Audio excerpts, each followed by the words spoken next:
जी हाँ दोस्तों, आपको बता दें खेसारी लाल यादव की सबसे बड़ी खबर निकल के आ रही है। जी हाँ दोस्तों, आपको कहीं ना कहीं दिल दिमाग में चलता होगा कि काजल राघवानी से या अक्षरा सिंह से ये शादी किससे करने वाले हैं खेसारी लाल यादव। तो आपको बता दें खेसारी लाल यादव जो कि काफ़ी जाने माने में से एक सिंगर माने जाते हैं, जो कि भोजपुरी में राज करते हैं। इनका कई गाना जो कि ट्रेंडिंग में जाता रहता है और आए दिन इनका गाना जो कि एक से एक गाना आता रहता है।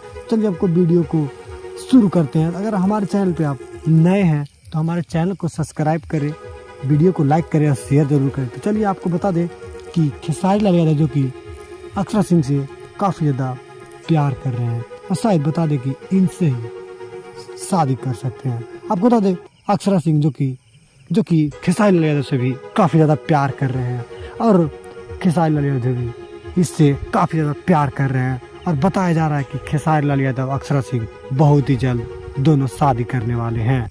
आपको बता दें कि क्या आपको इसमें राय है, आप हमारे वीडियो के कमेंट में जरूर बताएं।